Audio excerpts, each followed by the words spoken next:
Snow fell softly on the deserted hill road as Aarav drove alone on Christmas night, the headlights barely cutting through the thick fog curling like living breath across the asphalt. His phone had lost signal hours ago, and the radio hissed with broken static, making the silence heavier. The forest on both sides stood unnaturally still, as if watching. When the car suddenly stalled, the engine died without warning. Fear tightened his chest. Ahead, through the fog, a flickering neon sign appeared, glowing weakly. It read St. Marian's Hotel, standing alone like it had been waiting for him. Aarav stepped out, the cold biting into his skin immediately. The hotel looked old, cracked, and forgotten, yet warm light glowed from inside its windows. With no other choice, he walked toward it. The doors creaked open on their own, releasing warm air mixed with strange scent of incense and decay. Candles lined the walls, and the lobby felt too quiet. Old paintings of nuns hung crookedly, their eyes scratched out violently. A bell rang once. Behind the desk stood a tall nun in black, her pale face calm, her smile thin and unsettling. She welcomed him gently, saying the hotel never turned away guests on Christmas night. Her voice sounded kind, yet empty, as if something human was missing. Aarav signed the register, noticing every name before his was crossed out with deep claw marks. When he asked, the nun smiled and said the guests had already checked out. She handed him a heavy iron key marked 13. As he climbed the stairs, each step creaked loudly, and the hallway above seemed longer than possible, stretching endlessly into shadow. Whispers floated through the air, softly repeating his name. Room 13 was colder than the hallway despite the heater roaring loudly.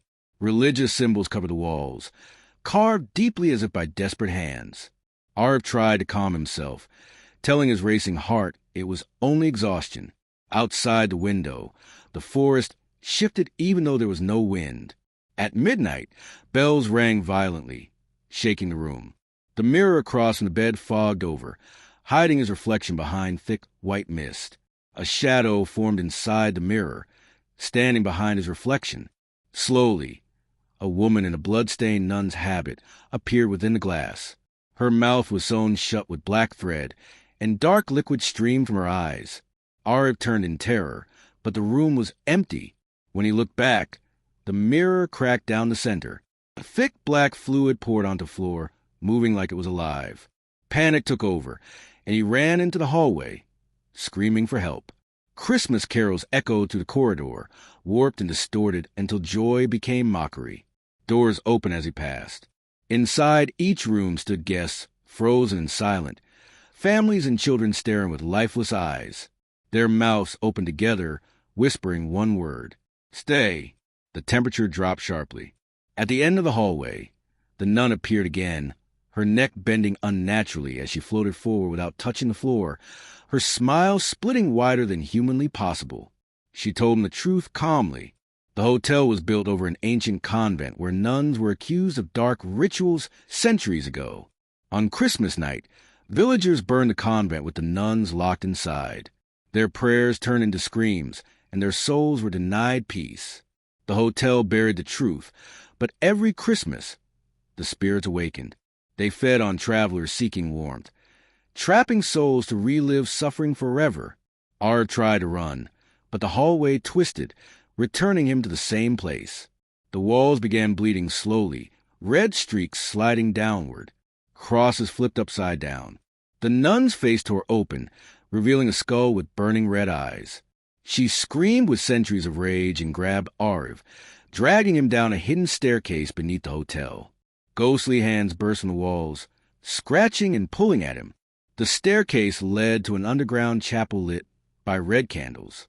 A black Christmas tree stood near the altar, decorated with human teeth and broken rosaries. Ghostly nuns surrounded him, chanting in Latin, their voices layered endlessly.